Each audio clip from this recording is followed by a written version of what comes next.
The Churchville Schoolhouse opens the door to the best education in history. Visitors to the Churchville Schoolhouse take a step back in time to watch history unfold in a restored National Register of Historic Places property that dates to the Civil War era. Students of today walk in the footsteps of local farm children from the early days of DuPage County for an authentic living history experience led by a schoolmarm of the early 1900s. A visit to the Churchville Schoolhouse is hands-on, educational, and fun. Participants use slate chalkboards and McGuffey readers for the day's lessons. And children will be asked to follow proper classroom etiquette. Reading, writing, and arithmetic are practiced, and students test their skills during an old-fashioned spelling bee. And of course, no school day is complete without recess featuring games of the early 1900s. The schoolhouse is a popular place for scouts and day camps too. Group visits can also be arranged for service clubs, tour groups, and other adult organizations. The Churchville Schoolhouse Living History program is operated by the Elmhurst Historical Museum. Call the museum today to book a field trip or find out more information. Call 630-833-1457 or visit our website at churchvilleschoolhouse.org. The Churchville Schoolhouse is waiting to open the doors for your school or community group. Plan a memorable learning experience today for the best education in history.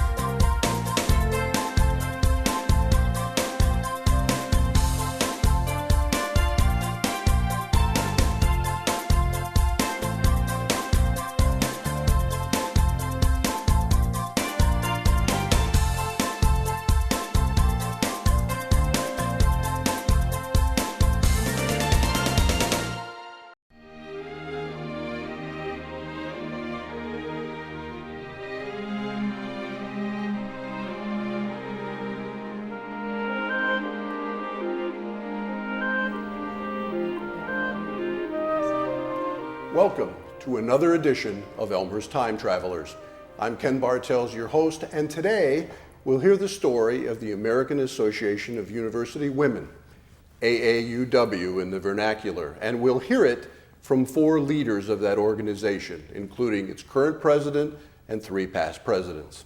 I'd like to start by asking each of you to introduce yourselves so that the audience knows who we'll be having a conversation with today. And Sarah, we'll start with you. I'm Sarah Caldvet, and I'm the incoming president of the branch. I'm Marcia Golterman, and I was president in the 80s. I'm Susan Szymanski, and I'm on the board, but I've never been president. I'm Mary Eleanor Wall, and I'm a past president from the 1960s and again in the late 1990s.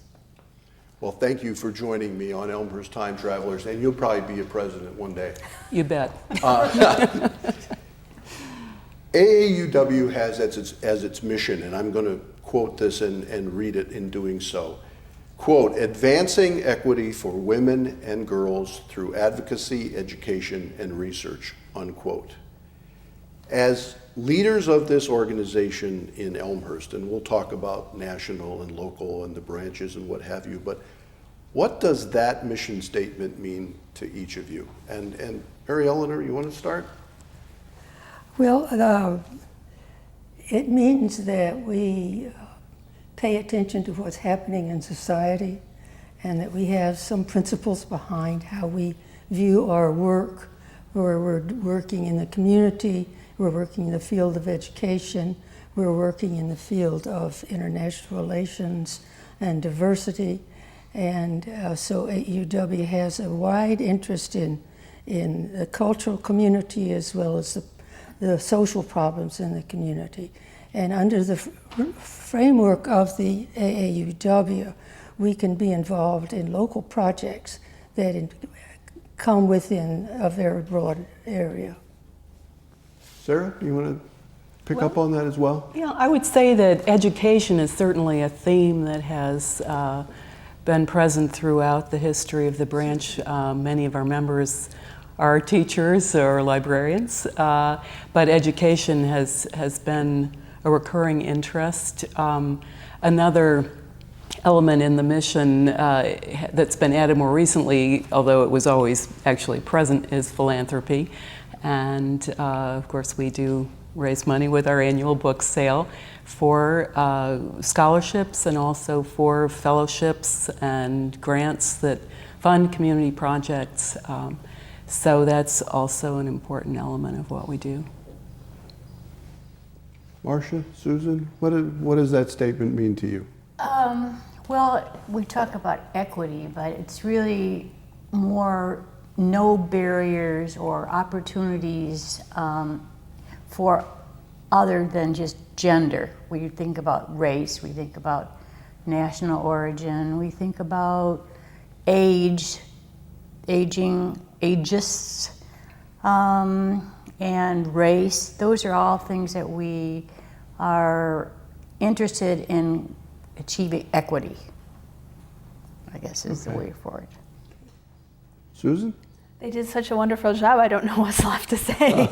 I'll tell you the reason why I joined AUW is because they, about 7 years ago, were working on a project called Dare to Dream. And it was to encourage young Latina girls to graduate from high school and go on to college. And so that project interested me very much, and I became involved in AUW and then became involved in that project. Now, when was that? How long ago, or how did you get involved with AUW? Where did you hear about it?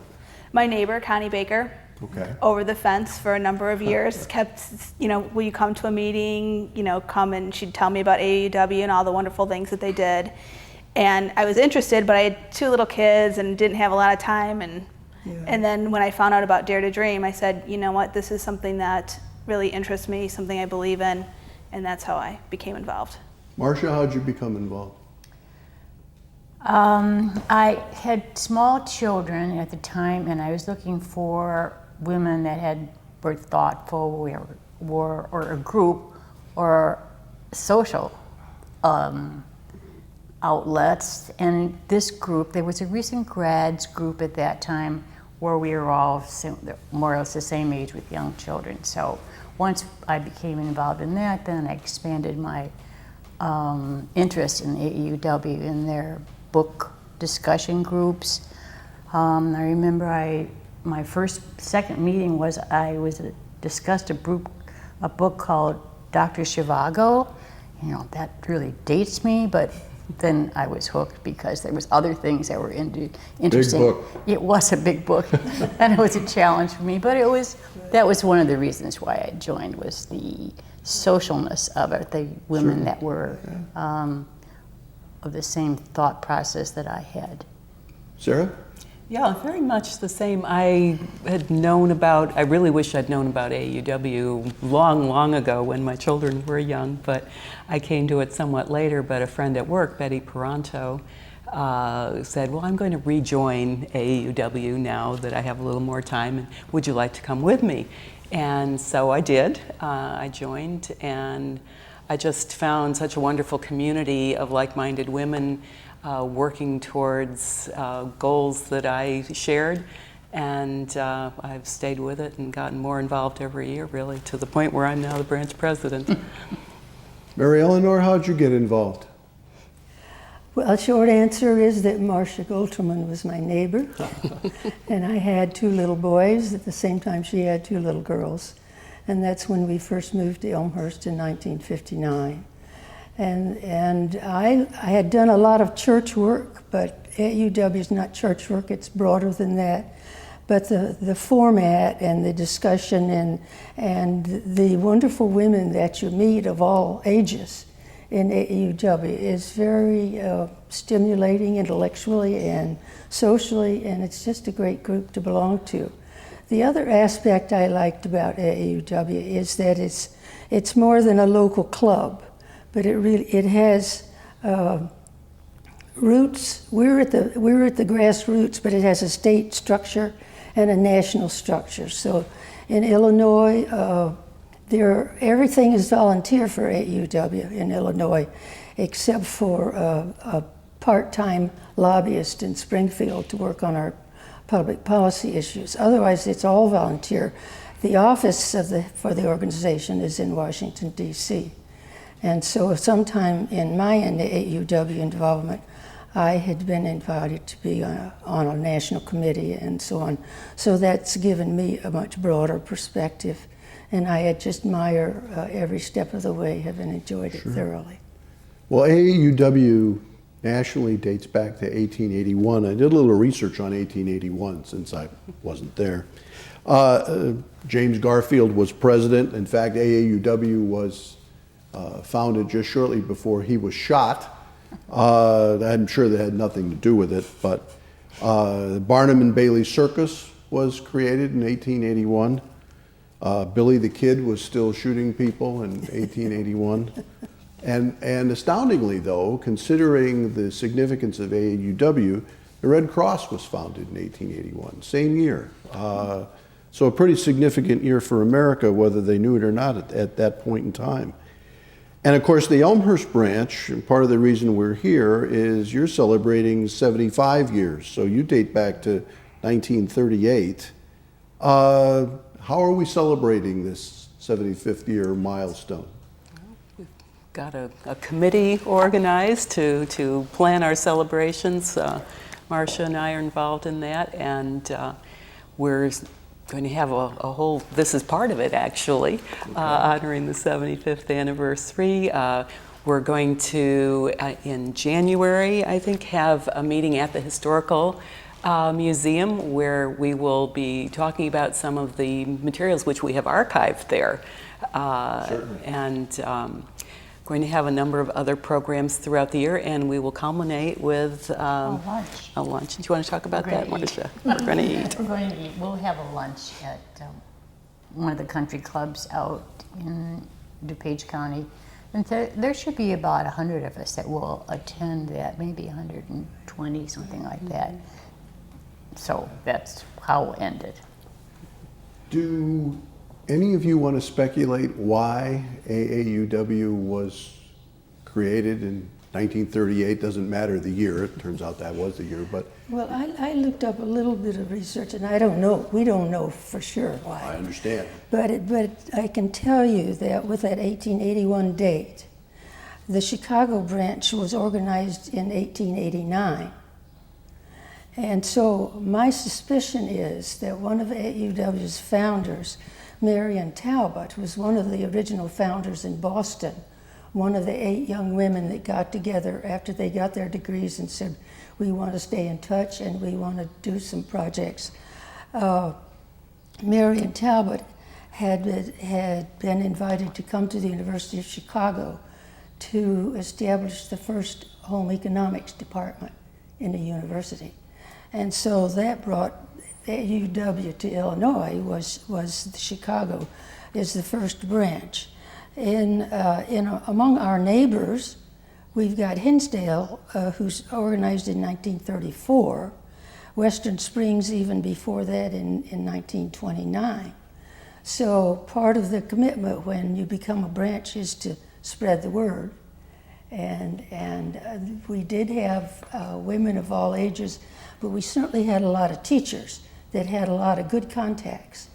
And one of the interesting things, when we make out our yearbook, you will love this. This is from 1960 to 61, and all our names are Mrs. James Wall, Mrs. Robert Goldterman, and in parentheses our given name, and then it's always in the yearbook what degrees we have from what university or what college we went to. So every time we do the yearbook, we still do that. There's been some evolution in how we do our names, from doing first with the women's first names in parentheses, we went to putting our names and putting the men's name, the husband's name in parentheses. But now I think we just go by our own name and whatever, but we still list what degrees we have and what schools we went to, which also is a way for networking. When you know somebody went to this school, then you can look at that and you can say, I know somebody from there, and the word spreads. The relationship building process incorporates that information. It's just the way it is. Sure. And it's just fun to look at these old yearbooks and see. That was the first year I joined, and that's 1961. So how does someone go about joining AAUW? I mean, I've heard over the back fence, but if someone will watch this program and not know how to get involved if they would wish to. So how does one go about doing that? Well, we have a website. You can Google it. It's AUW Elmhurst, and there's registration information on the website. We meet for our regular program meetings September through May, second Wednesday of the month, and we typically meet at the Elmhurst Public Library, and our meetings are open to anyone who wants to join us, and our programs are also listed on the website. So that's a specific age involved or a specific the criteria is that you have to have at least an associate's degree. Okay. And beyond that, everyone's welcome. Including men. Including men. In fact, our national board includes one male. And we have had men as members in the past. I was just going to ask if there are any men. So you can join, Ken. Not right now. I just might. You never know. We'd be happy to have you. We invite you. Well, thank you. I will take that under serious consideration. Now, what's it like being a member of an organization that most people would know the initials and not necessarily know what the initials stand for? I mean, everything is always AAUW. We have a new logo. Okay. And under it, it says empowering women. And if I turn to the right page. Empowering women since 1881 is the new tagline on the logo. Yeah.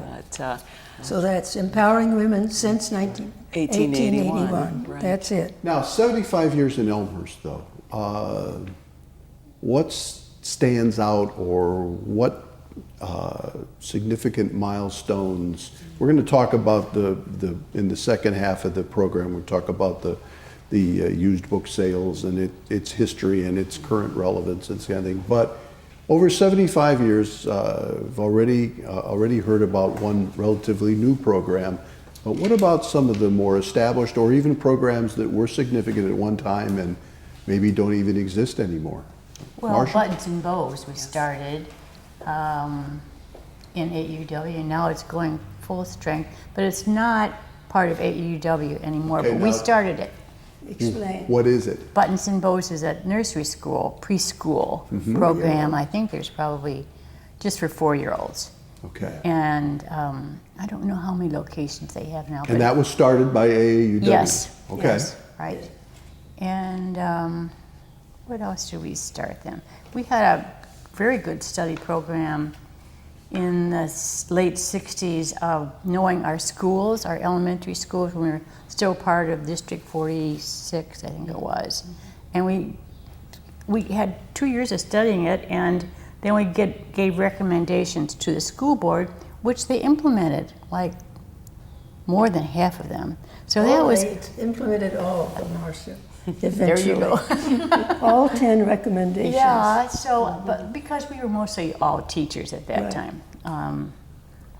We did our research, we made a lot of contacts, and it was a formalized presentation to the school board. Yes, yes. And I think one of the school board members might have been the husband of a member. So that was Maybe one. Dr. James Holderman. Scholarships, I know those have been significant Yeah. during the history. How did that get started? Do we know? Scholarships. Well, the scholarships are for women that go on to graduate school, basically. Okay. Although we do The have national ones, yeah. Yes, and then we have We used to do high school scholarships for many years, and in more recent years we've done what we call a returning scholar grant for an adult woman who wants to return to school to complete her education. And we've had some women who've really been helped by those grants. One woman completed her undergraduate degree at Elmhurst College and got a promotion, and that helped her a lot by having that degree. Another woman who was in a paraprofessional position was able to pay for her last few courses, and as soon as she finished, moved into a professional position in her organization. So that's been a very helpful thing. We get mixed up in our terminology sometimes because what we've given over the years is for the National AAUW Educational Foundation, which has a program of giving out fellowships to women who are in graduate school. And that began way back from the beginning of the AAUW to help women in their educational endeavor. At the national level is where we have helped women complete their doctorates or get MDs or complete studies in the sciences and giving out grants like that. That's a very well-known and competitive process for someone to get a fellowship from the AAUW nationally. But we have known scholars. Madame Curie had gotten an AAUW fellowship. And Rachel Carson, I learned, wrote Silent Spring with an AAUW grant. Right. So it is. We've had cabinet officers who were in the administrations who had gotten their graduate work, completed it because of the AAUW help.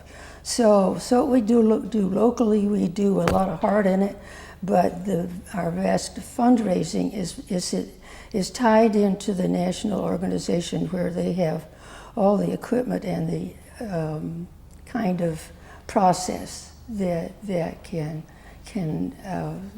handle applications for funds. How many current members? Approximately? 93. 93. Okay. Last year, I think it was 107, something like that. Well, a healthy organization. We're doing very well.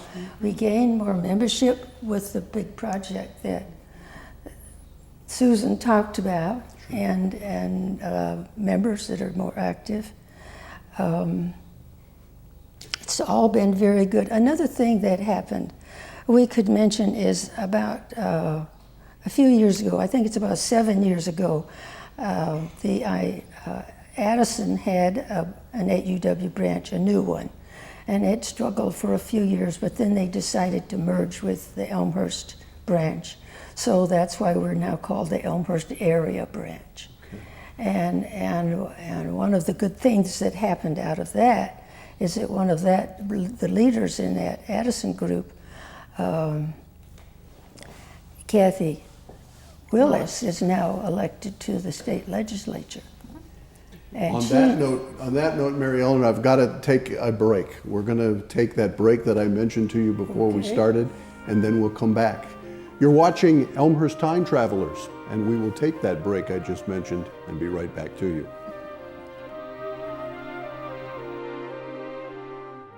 Visit elmhurst.org to explore the new City of Elmhurst website. Find out the latest Elmhurst news, pay utility bills and parking tickets, report concerns, and much more. Elmhurst.org is an ideal way to discover what Elmhurst offers your business, your family, your life.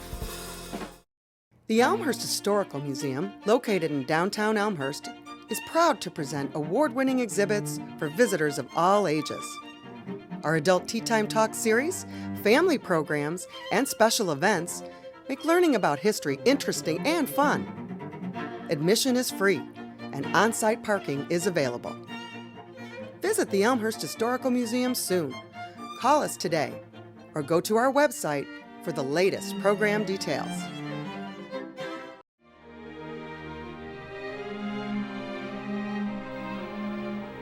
Welcome back to Elmhurst Time Travelers. I'm Ken Bartels, and we're talking about AAUW in Elmhurst and in the United States for that matter. with 4 leaders locally. And we talked, as we started, we talked about the equity issue and the rationale for beginning AAUW. And obviously one of the examples Mary Eleanor talked about was the listing of names, husband's name first, this kind of thing. There were a lot of equity issues, certainly in 1881, but a ton that were still around in 1938 when the Elmhurst branch was formed.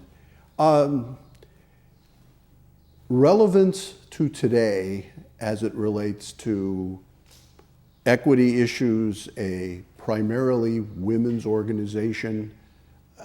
Can you speak to that a little bit? And how the need, and I don't mean need in the sense that you're not doing anything important, but the need on the equity piece.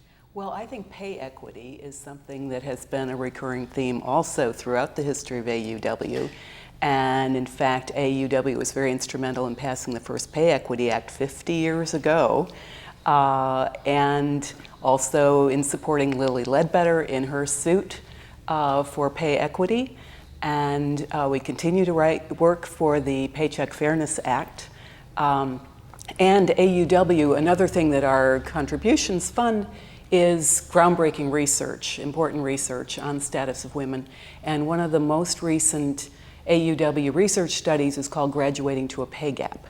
And they were able to determine that pay gaps are not due solely to choices of major or family choices or whatever, but that comparing women and men within a year or two of graduation, there's still a pay gap.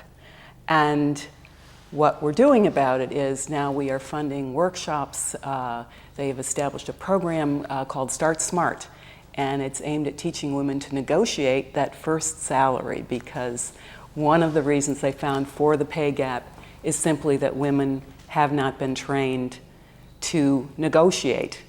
And so this is, I think, a very important program of AUW right now in advancing equity for women, and specifically pay equity.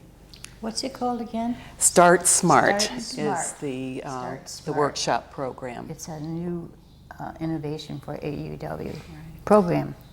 I think one of the interesting things about our branch as well is that we have Elmhurst College here, so we have all these young women who we can access within our community. We partner with Elmhurst College to do different things, and one of the things we've done is a STEM workshop for middle school age girls.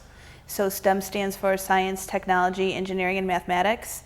And a couple years ago, one of the research projects that AUW came out with was talking about how women are very underrepresented in those fields.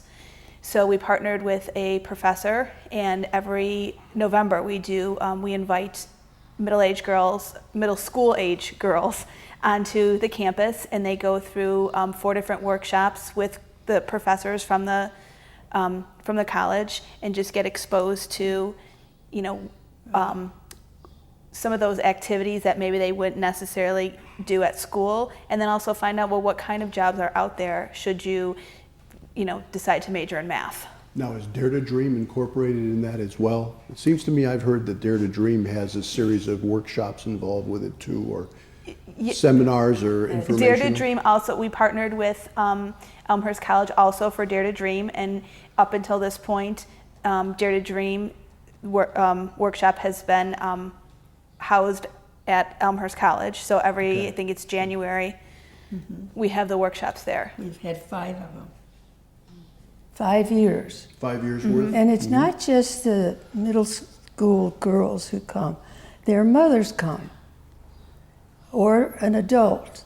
And their sessions, though, are separated, except for the big overall sessions when you have a big speaker. And one of the early ones, we had the national president of AAUW be a speaker, Ruth Sweetser, who actually is from Lombard, so she didn't have to travel far.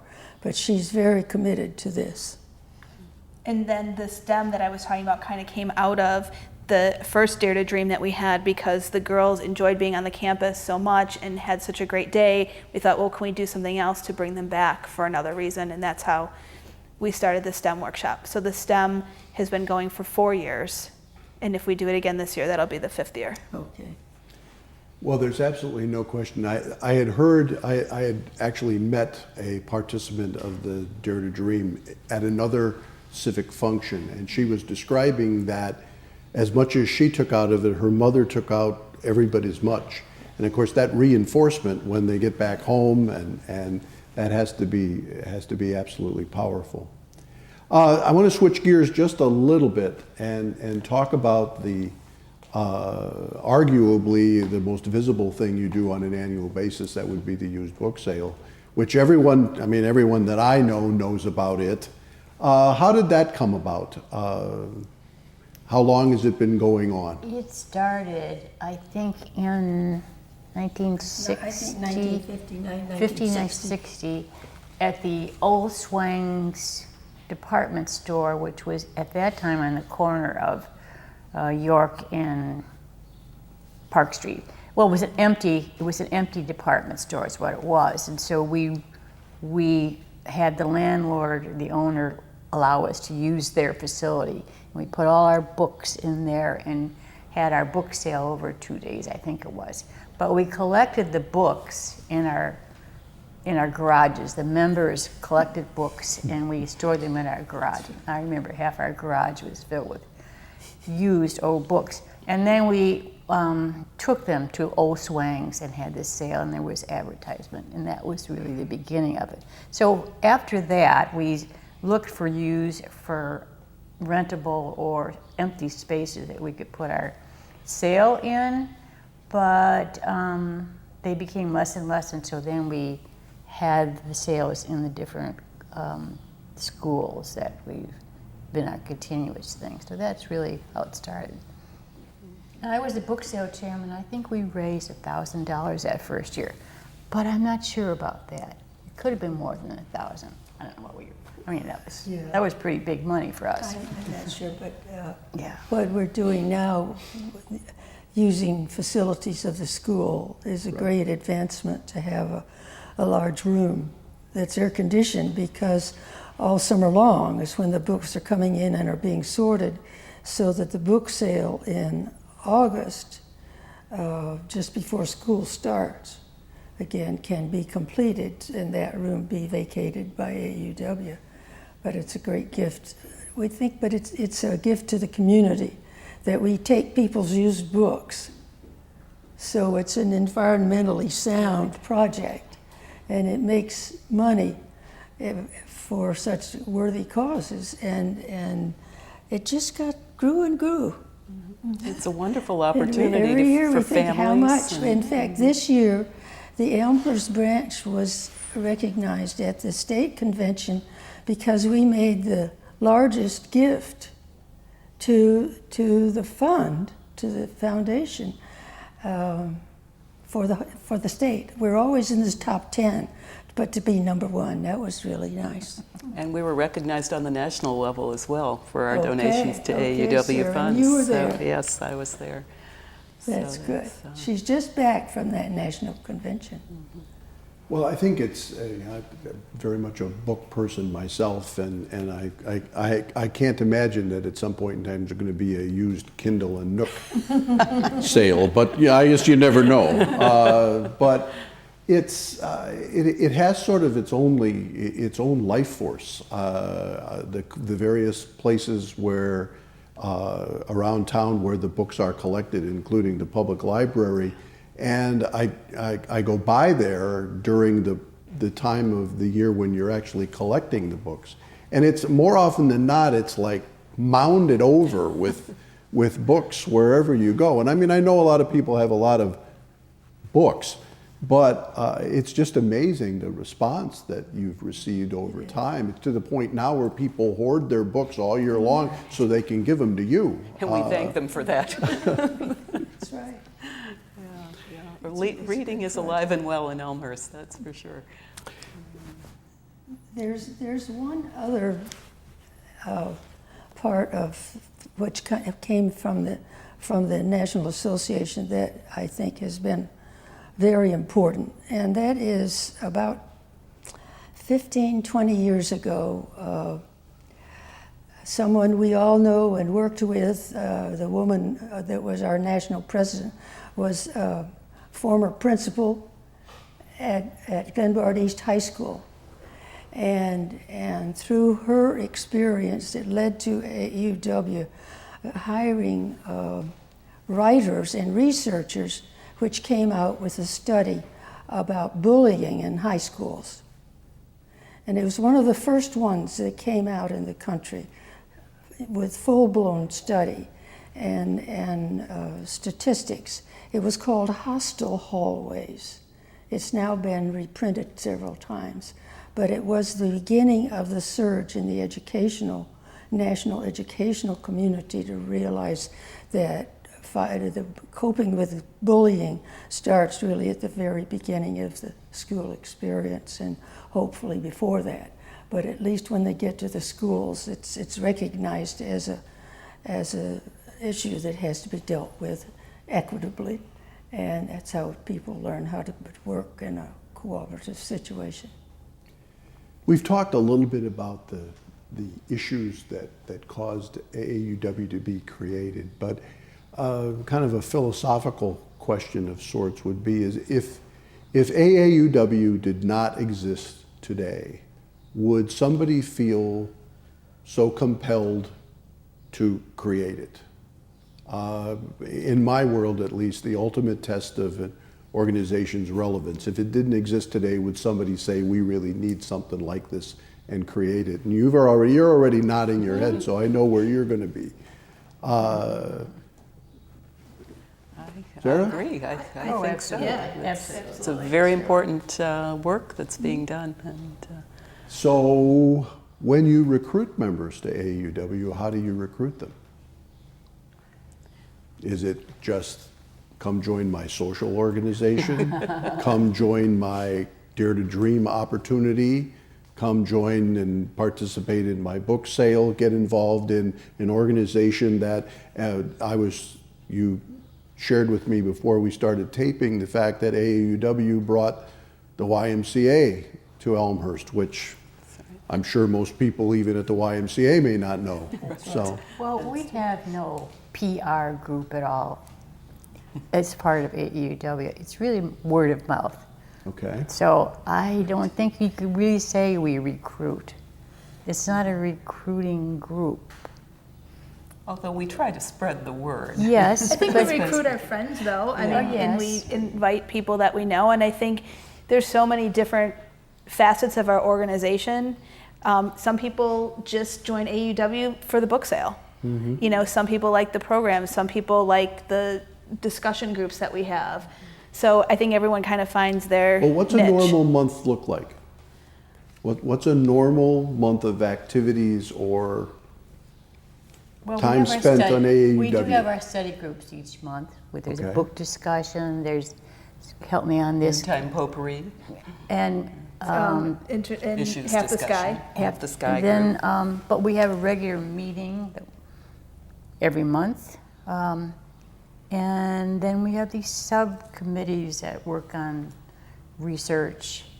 From year to year, there may not be a research, but through the years, we've had different times where we've done different research. And they would be in what we call the study groups. We have that monthly meeting that we spoke September through about. May is our So meetings. that's, and then these smaller groups. The book discussion group that Marcia talked about, this for many, many years had Barbara Swords in it. And she was certainly one of the original leaders that stayed with it Yes. until she died, in fact. So it's a group that has read many important books and learned many things that kind of gets into the network of what we're concerned about and want to work on. A lot of our members have provided leadership for the Elmhurst Symphony,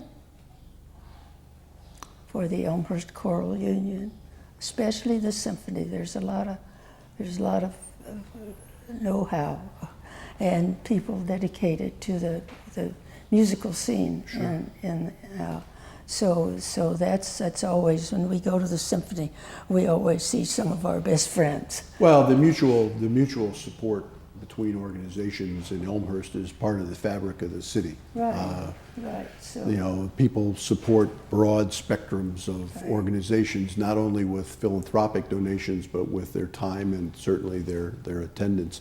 So what's the future look like of the local AAUW? Sarah, you're the incoming president. I think it's bright. I really do. We're coming back, getting stronger every year, I think, and with our mission-based programming, I think that attracts more members. People have not a lot of time, and so if they're going to join an organization, they want one that's meaningful, where they're going to be able to help and where they're going to be able to learn something.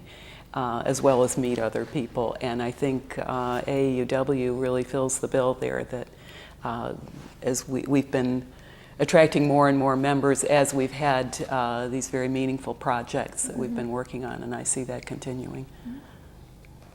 And no public relations aside, and of course you've got the website and you have, you know, a public persona. But at the same time, how does an organization deal with the fact that current generations, the most recent generations, not necessarily the folks coming right out of college, Susan and that period, they're so pressed. I mean, when AAUW began in Elmhurst, obviously there were no cell phones and there was no internet and there was no television sets and now everything seems to be structured and organized and processed and niched. How does one find a way to bring in the kinds of people that you need to make the organization vibrant going into that future? How do you do that? And if you have the answer, everybody in another organization that has the same problem is going to copy you. So how do you do that? well, every parent that has a child in school meets other parents, their mothers and fathers. You know, a lot of people have come through knowing people working in the PTA or being on the board of the YMCA or going to Rotary. They might even talk about what's happening with their families and so on. So I think it's a passion that our members have for the organization, and when you start to talk to someone about something that you're very passionate about, it makes them interested and gets them to say, maybe I should check this out. So our time is actually over. I told you when we started how quickly it would go by. So one last thing, if someone wants to join AAUW, they need to go to the website. yes, In the era we live in, that's where they go. And that website is? just Google Elmhurst area AAUW and we'll Okay. pop up.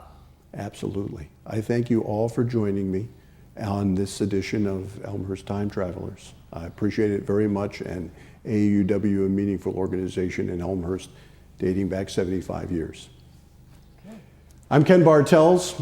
Elmhurst Time Travelers is produced in association with the Elmhurst Heritage Foundation, the Elmhurst Historical Museum, and Elmhurst, our kind of town. We'll see you again.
Have you visited the Elmhurst Public Library lately?